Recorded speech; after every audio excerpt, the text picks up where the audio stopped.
Hello दोस्तों, बहुत बहुत स्वागत है एक बार फिर आपका एमजी जॉन स्पीक्स में। अगर आपने मेरा चैनल अभी तक सब्सक्राइब नहीं किया है तो प्लीज़ इसे सब्सक्राइब करें और बेल आइकन ज़रूर दबाएं ताकि आपको टाइम टू टाइम नोटिफिकेशंस मिलती रहे।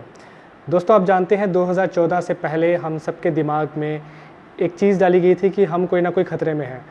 जैसे पाकिस्तान का ख़तरा हो गया, मुस्लिम ख़तरा हो गया, ये अलग अलग खतरे हो गए जो हमारे दिमाग में डाले गए थे। उन खतरों से बाहर निकलने के लिए हमने कांग्रेस को ठुकरा दिया और बीजेपी को सत्ता में लाया। लेकिन सत्ता में आने के बावजूद भी हम अभी तक सुरक्षित नहीं हो पाए हैं। वो कारण क्या है वो मैं आपको बाद में बताता हूँ। लेकिन बीजेपी का एक प्रोपेगेंडा रहा है 2014 के बाद से कि उनका फुल फोकस पाकिस्तान के ऊपर रहा है कि पाकिस्तान आतंकवाद फैला रहा है, पाकिस्तान हमारे कंट्री पे कब्ज़ा करना चाहता है, पाकिस्तान हमें जो है बर्बाद करना चाहता है। अलग अलग टाइप के ख़तरे हमें गिनाए गए। लेकिन इन सब के बीच में एक ऐसा ख़तरा था जिसका ध्यान ना तो मीडिया ने हमें दिलाया, ना ही बीजेपी सरकार ने हमें दिलाया। वो कौन सा ऐसा ख़तरा है, आइए चलते हैं हम बात करेंगे। और वो सबसे बड़ा ख़तरा है वो ड्रैगन, जो अब आग उगलना स्टार्ट कर दिया है और हमारी कंट्री की तरफ ख़ास तौर से उगल ही रहा है, और उसका नाम है चाइना। दोस्तों, आप जानते हैं चाइना एक ऐसी कंट्री है जो काफ़ी टाइम से हमें धोखा दे के जी रही है। हमारे ऊपर उन्हें पीठ पीछे वार भी किया, और अब जो है अब मोदी जी के आने के बाद हमें ऐसा लगा था कि हमारे रिलेशंस चाइना के साथ अच्छे हो जाएंगे, जिसकी वजह से जो सीमा पे डिस्प्यूट्स हैं वो ख़त्म हो जाएंगे और उसका कोई ना कोई सोल्यूशन निकलेगा। लेकिन ऐसा नहीं हुआ। उल्टा चाइना हमें अब धमका रहा है और साथ ही अपनी आर्मी सीमा पे बढ़ाया जा रहा है। वो कौन कौन सा ख़तरा है जो अब चाइना की तरफ से हमें देखने को मिल रहा है, इस पे चाइना की क्या स्ट्रैटेजी है और हमारी क्या स्ट्रैटेजी है, उसके बारे में हम इस वीडियो में बात करेंगे। सबसे पहला जो ख़तरा है वो ये है, जिसकी वजह से चाइना और इंडिया के रिलेशंस में काफ़ी दबाव पड़ रहा है और स्ट्रेन आ रहा है। सबसे पहला ख़तरा है कंस्ट्रक्शन का काम। डोकलाम और गलवान वैली में बहुत बड़ा एक क्लैश हो चुका है इंडियन आर्मी और चाइनीज़ आर्मी के बीच में। क्यों? क्योंकि चाइना ने अपना इंफ्रास्ट्रक्चर खड़ा कर लिया है वहाँ पे, मॉडर्न इंफ्रास्ट्रक्चर। इवन 2017 में चाइना ने कोशिश की थी अपनी एक पूरी गलवान से लेकर डोकलाम तक जितना भी रीजन पड़ता है उन सभी में अपना एक सिंगल रोड लगा दे ताकि वो ऐसे हाईवे काम करे। लेकिन हमारी इंडियन आर्मी ने कुछ करके उसको रोक दिया। लेकिन चाइना का सबसे पहला अटैम्प्ट 2017 में देखने को मिला था, क्योंकि 2014 के बाद हमारे रिलेशंस अच्छे हो गए थे तो हमें उम्मीद थी कि कुछ प्रोग्रेसिव देखने को मिलेगा, लेकिन ऐसा नहीं हुआ। 2017 में एक सड़क बनाने की कोशिश की चाइना ने। उसके बाद चाइना ने अपना पूरा का पूरा एक गांव खड़ा कर दिया अरुणाचल प्रदेश की टेरिटरी में, जिसकी वजह से हम लोगों के सिर पे एक ख़तरा मंडराने लग गया। इंडिया ने जब इंडिया ने देखा कि चाइना अपना इंफ्रास्ट्रक्चर खड़ा कर रहा है, अरुणाचल प्रदेश में अपना पूरा का पूरा गांव खड़ा कर दिया है, इससे होता क्या है दोस्तों? होता ये है कि अपना एक इन्फ्लुएंस उस टेरिटरी में कायम करने के लिए इंफ्रास्ट्रक्चर का होना बहुत ही ज़रूरी होता है। चाहे वो सड़क के माध्यम से हो, चाहे वो ट्रेन के माध्यम से हो, चाहे वो अपना टाउन या विलेज खड़ा कर देना हो। इससे होता क्या है कि आपको फिर हटाना मुश्किल हो जाता है। तो आप इंटरनेशनल कोर्ट ऑफ जस्टिस में जाके या यूएनओ में जाके जनरल असेंबली में क्लेम कर पाते हैं कि ये ज़मीन हमारी है। बेशक वो ज़मीन आपकी ना हो, डिसीजन ऐसा ना आए, आपके फेवर में ना आए, लेकिन एक केस शुरू हो जाता है कि आपने उस ज़मीन को क्लेम किया है अपने लिए, और फिर वो आप सालों सालों तक लड़ते हो उसके लिए, और फिर वो डिस्प्यूटेड एरिया बन के रह जाता है। फिर आप वहाँ पे और अपना इंफ्रास्ट्रक्चर मजबूत कर लेते हो, फिर ऐसे धीरे धीरे करके आप उस ज़मीन पे कब्ज़ा कर लेते हो। जब इंडिया ने देखा कि ये चाइना लॉन्ग रन स्ट्रैटेजी बना रहा है, तो इंडिया ने भी अपना अरुणाचल प्रदेश वाली साइड पे अपना इंफ्रास्ट्रक्चर खड़ा करने की कोशिश की, जिस पे चाइना ने इंडिया को धमकाया और कहा कि अगर दोबारा करने की कोशिश की तो अंजाम बहुत बुरा होगा। अब आप देख रहे हैं चाइना सवा शेर बन के रह रहा है। क्यों? आखिर इसका कारण क्या है? वो हमारे देश से डर क्यों नहीं रहा है?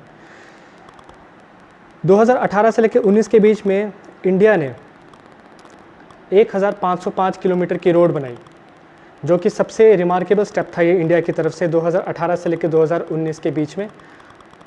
उस पे भी चाइना ने इंडिया को धमकी दी कि अगर दोबारा ऐसी कोशिश की तो अंजाम बुरा होगा। लेकिन हमने तब तक सड़क बना ली थी, तो इसलिए हमें ज़्यादा चाइना धमका नहीं पाया। इसके बाद चाइना ने क्या किया? जब चाइना ने देखा कि इंडिया ने अपनी सड़क बना ली है वहाँ पे, चाइना ने अपने ज़्यादा से ज़्यादा ट्रूप्स वहाँ पे खड़े करने शुरू कर दिए। अब चाइना ने देखा कि ट्रूप्स के साथ साथ अगर इंडियन आर्मी ने कल को कोई भी लड़ाई करने की कोशिश की तो हमारी अपग्रेड होनी बहुत ज़रूरी है। डिप्लोमेट रिपोर्ट के मुताबिक चाइना ने अपनी आर्मी को सीमा पर अपग्रेड किया और इसके बाद ऐसे ढंग से अपग्रेड किया कि सबसे पहले अपनी ट्रूप्स को ट्रेनिंग दी ताकि वो हाई आल्टीट्यूड्स में लड़ सके। उसके बाद अपनी आर्मी को आर्मर्ड व्हीकल्स प्रोवाइड करवाए जो हाई आल्टीट्यूड्स पे चल सके। टाइप 15 लाइट टैंक्स जो कि बहुत ही लाइट टैंक्स होती हैं, हल्की होती हैं और हाई आल्टीट्यूड्स में बहुत ही आराम से चढ़ती है और उसका जो निशाना होता है वो एकदम एग्जैक्ट निशाना होता है, जहाँ पे वो चाहेगी वहाँ मार सकती है हाई आल्टीट्यूड से भी। टाइप 15 लाइट टैंक्स उन्होंने बिठाई। उसके बाद उन्होंने मोटरार्स जो कि काफ़ी निशानेबाज मोटरार्स होते हैं, उसका रेंज काफ़ी दूर तक होता है, वो मोटरार्स उन्होंने अपनी सीमा पे बिठाई और थोड़ी बहुत नहीं 100 की संख्या में, 150 की संख्या में उन्होंने मोटरार्स और लाइट टैंक्स वहाँ पे बिठा दिए ताकि जब इंडियन आर्मी डिस्प्यूट खड़ा करे तो वो लड़ सके। इसके तो था दोस्तों डिप्लोमेट रिपोर्ट के मुताबिक कि ये चाइना ने अपनी आर्मी अपग्रेड की है। इसके बाद हम बात करेंगे कि चाइना हमारे लिए असल में मुसीबत कैसे बना रहा। आप जानते हैं कोरोना का वेव आया, इसमें पूरा वर्ल्ड अफेक्टेड हुआ। इसी बीच चाइना ने क्या किया, चाइना ने अपनी इकॉनमी को और बूस्ट कर दिया।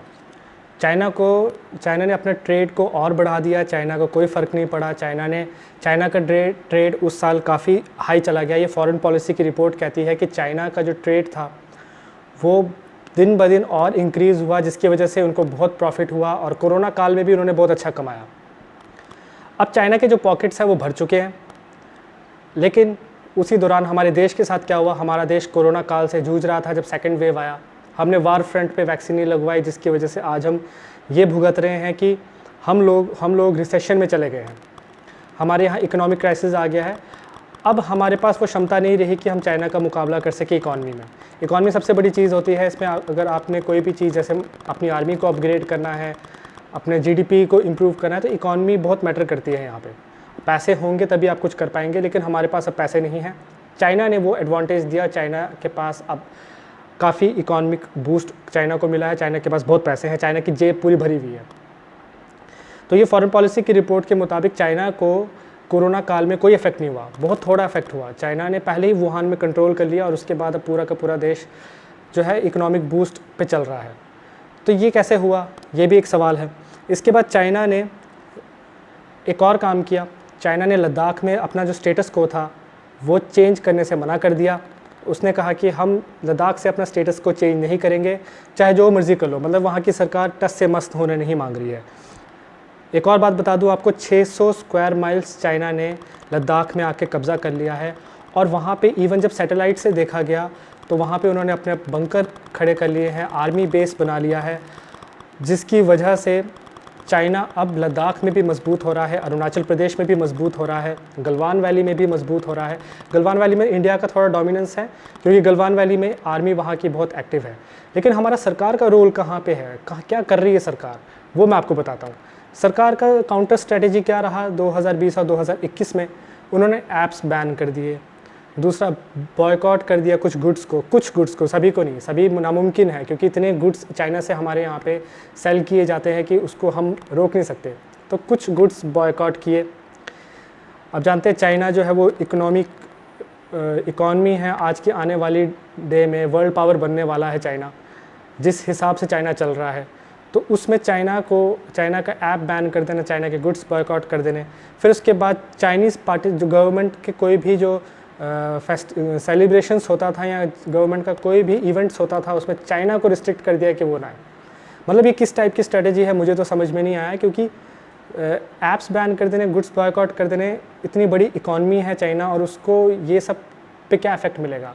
तो दोस्तों सच में वायोन के आर्टिकल के मुताबिक चाइना का कोई फ़र्क नहीं पड़ा, चाइना फिर भी वैसी है और चाइना आज भी मुनाफा कमा रहा है, बिज़नेस चाइना का बढ़ता जा रहा है और चाइना बहुत बूस्ट पे चल रहा है। ये तो हो गया चाइना कैसे हमारी सीमा पे दबाव डाल रहा है और बिज़नेस पे कैसे चाइना का दबदबा बन गया है। अब इसके बाद हम बात करेंगे इन्वेस्टमेंट्स की, कि चाइना की इन्वेस्टमेंट क्या रही है और इंडिया कहाँ पे फॉल करता है। हमारी सच में हालत बहुत ख़राब है, अगर आप तथ्यों पे जाए, फैक्ट्स पे जाए, हमारी हालत ख़राब है। इन्वेस्टमेंट की अगर बात करें, चाइना ने पाकिस्तान और नेपाल को, श्रीलंका, म्यांमार को काफ़ी इन्वेस्टमेंट कर दिया है। कितना तक इन्वेस्टमेंट किया है, $150 बिलियन अभी तक वो इन्वेस्ट कर चुका है इन पर। वहाँ के एयरपोर्ट्स से लेकर पोर्ट्स, रोड्स, ब्रिजेस, इलेक्ट्रिसिटी, ये सारे चाइना ने उनको बना कर दिए हैं और वहाँ पे इन्वेस्ट किया है। आप सोचिए ये सारी चीज़ें वो चीज़ें होती है जो कंट्री का बेस होती है। जब आपको इंटरनेशनल लेवल पे मजबूत बनना है, अगर अपनी कंट्री को मजबूत बनाना है तो ये सारी चीज़ें पहले मजबूत होनी चाहिए। चाहे पावर हो गया, ब्रिजेस हो गया, ब्रिजेस से कम्युनिकेशन, रोड से कम्युनिकेशन बेटर होता है, एयरपोर्ट्स हो गया, पोर्ट्स हो गए, पोर्ट से बिज़नेस सामान लाने जाने में हेल्प मिलती है। एयरपोर्ट्स भी एक वे है कम्युनिकेशन का। जब किसी कंट्री में कम्युनिकेशन बेटर होती है तो वो कंट्री ऊपर आती है। चाइना ने वही करके दिया है उनको, जिसकी वजह से वो उनके एहसान के तले दब गए हैं। ये तो था सारा।